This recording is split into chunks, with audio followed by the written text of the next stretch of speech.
You're listening to Voces, Críticas, Critical Voices. I am your producer and host, Silvana Falcon. Today I'm here with Alex Moore, who is a PhD candidate in Visual Studies at UC Santa Cruz and the Curatorial Fellow at the Institute of Arts and Sciences. She studies contemporary global art with a focus on works by African and European artists that critically engage the geographies produced by colonialism. Previous to her current studies, Alex worked as the executive director of Breaking Ground, a nonprofit that supports community-initiated development projects in Cameroon, and as an educator at the Los Angeles County Museum of Art. Alex holds a BA from Wesleyan University. Welcome, Alex, to Voces Críticas. Thanks for having me. So tell me, how did you become involved with Breaking Ground and the community-based work happening there? I studied abroad in Cameroon when I was in undergrad. I loved it. I made a lot of really good, long friends. One friend, she decided to return to Cameroon after we graduated from college. And during that time, it became very clear that the school in which she was teaching had actually been built by the community and that they'd run out of funds halfway through and they were in desperate need of more funding to finish the floors of the schools. There was this very sort of like dangerous gravel slope that the students went down to get to the classes and all things that the community had plans to fix, but they literally built this school themselves from the ground up. So I had just kind of run to the end of their funding. So she reached out to friends and colleagues in the US asking for donations. She, in discussion with the community in Dumbu in Cameroon, realized that this is actually a very common experience in Cameroon. There's a lot of communities who know exactly what they need, know exactly how to fix the problem, but just don't have access to funds. So she and several other people got together to form an official nonprofit, and they invited me to be a board member. So after I was a board member for 3 years, I was asked to take over as executive director. But what that really means is being the face in the US and fundraising here, whilst Paul Zhang, who's the current executive director, was the program director in the Cameroon. So tell me, what was it like trying to get attention from funders to a place like Cameroon, and were there challenges in that? A lot of people don't even know where Cameroon is. There's so much lack of knowledge in the United States about countries beyond our borders, but especially countries in Africa. Cameroon is in Central Africa. American funders are interested in saying, well, we want to fund this kind of thing. Will you do X or will you do Y?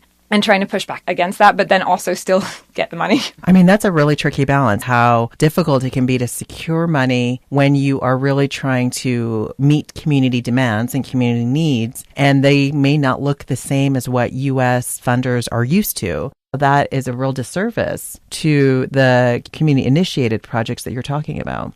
Advocating to say that we're working with communities who already know exactly what they want and what they need, and that it's all well and good that you as a funder have your interests. It's much better to trust us and give the money to communities who have a plan.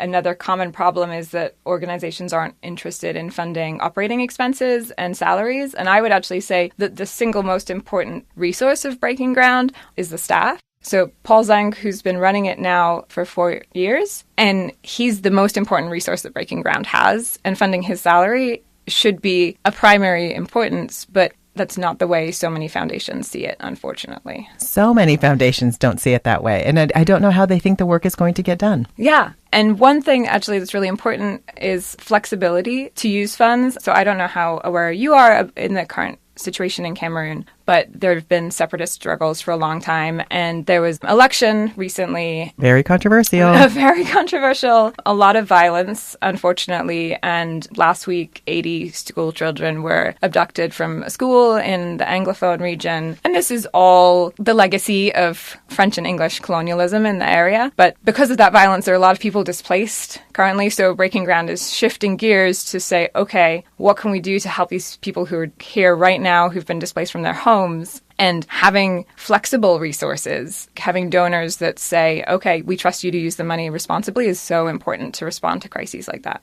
So tell me, why did you want to start graduate school? What made you decide to come to UC Santa Cruz and be in the Visual Studies program?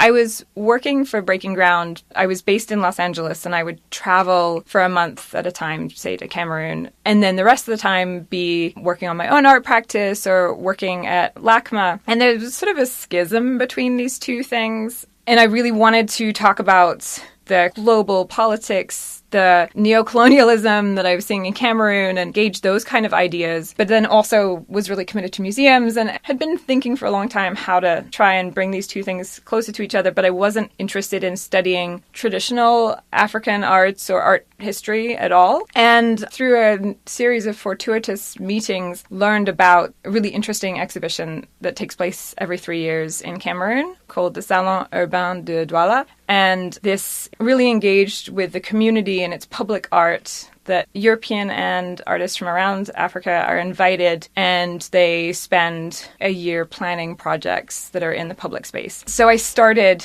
thinking, okay, that's something that's really interesting. I have some potential critiques. There is some interesting art being made. That's a starting point. So I was looking for programs where I could talk about contemporary art, but I'd be able to sort of talk about its situation within a political context and talk about social relationships. And visual studies is what allows me to do that. So you and I met because you reached out to me about the Forest Law exhibit. What is Forest Law about? So Forest Law is a collaboration between a Swiss filmmaker named Ursula Beeman and a Brazilian architect named Paulo Tavares. And the exhibition combines an installation of images and text as well as a video essay film. And the whole of this is looking at spatial politics in the Ecuadorian Amazon, and specifically the case of the Sariaku and the Shuar people who are resisting various incursions by the state and by companies interested in extracting the natural resources from the area. And the film, through both a series of interviews and different depictions of the natural landscape, the film explores a lot of the different issues that come together in this moment. So what kind of lessons do you think people glean from going to Forest Law?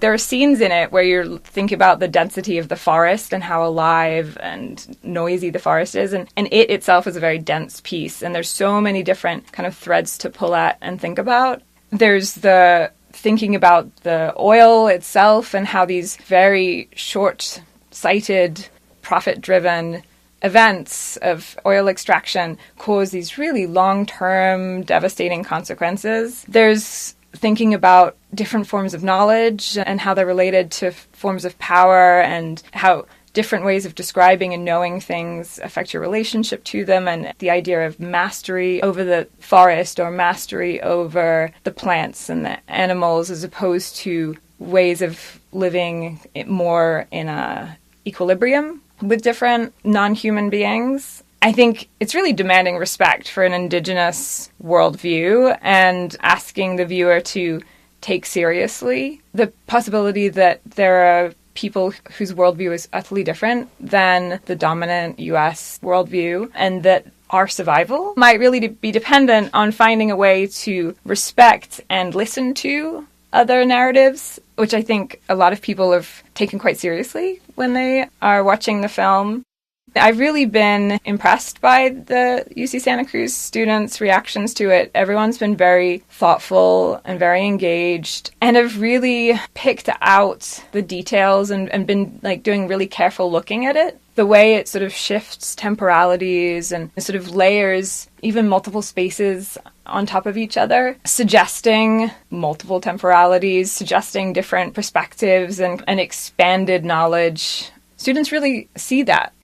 You're listening to Alex Moore, PhD candidate in visual studies here at UC Santa Cruz and the Curatorial Fellow at the Institute of Arts and Sciences. She studies contemporary global art with a focus on work that addresses the violence of post-colonial geographies across sites in Africa and Europe. One of the things that we talked about in class is how in the film they defined wealth as being not economic and not material, and the issue of roads. And not having roads served as a form of protection against militarism, and that the roads were a disruption and a harm to the forest.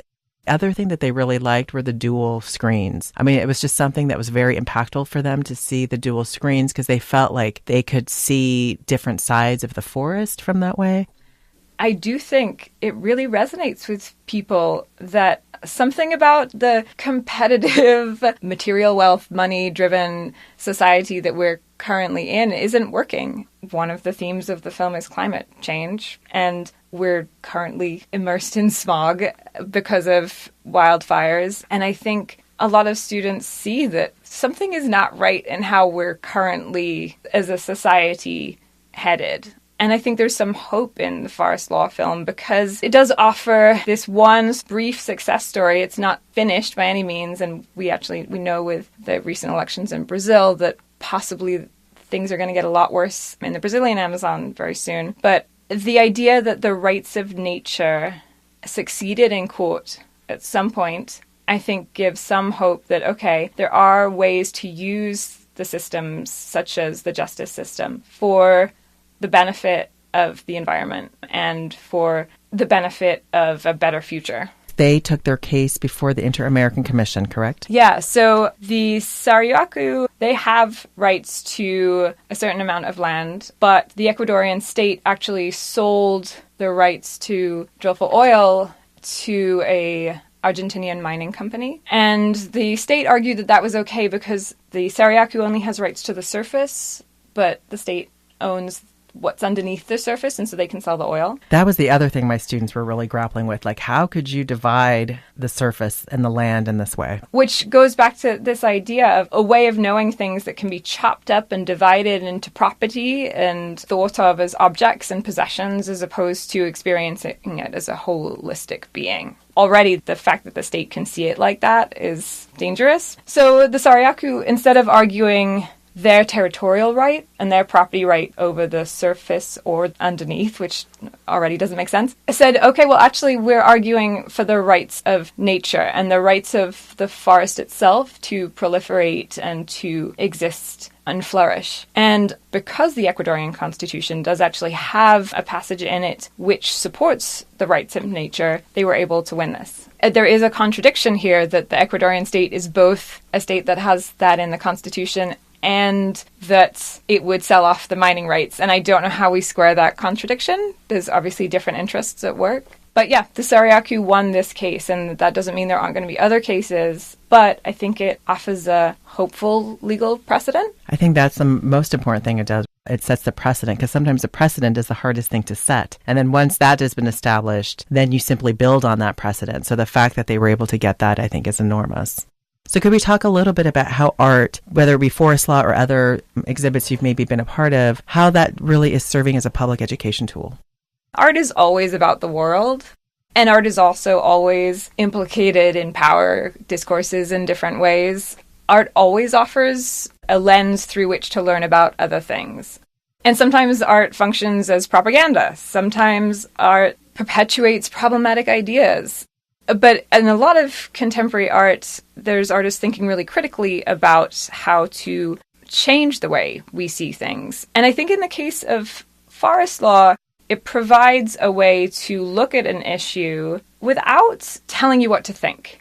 It offers students a perspective on something that isn't a perspective they would normally have, but it can raise a lot of questions, and it's not required to come to a conclusion. An artistic work is not required to be entirely coherent. It's not required to be fundable or say things that are always appropriate. And so it can challenge people to look at an issue in new ways and even present multiple perspectives on something. So I think with forest law, it allows you to sit in kind of deep contemplation of these ideas about nature. And by seeing it, by seeing the forest projected however high that is, and sitting within it and hearing the sounds, you get a very different argument for preserving the Amazon than you would by reading a text about it. So I think it does a couple of different things. And then I think also for politics or a social science class, I think it's a change of pace that maybe can shift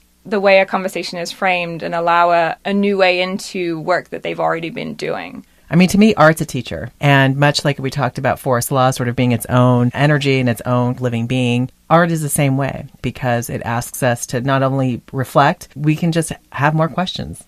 Well, thanks, Alex, for being with us today on Voces, Críticas. Do you have any final comments that you would like to share? Well, just that everybody should come to the show before it closes on December 1st. The gallery is open Tuesday through Saturday. It's a really fantastic opportunity to see this work, and you really have to see it full scale and in person to appreciate it. Otherwise, you're missing the point of it.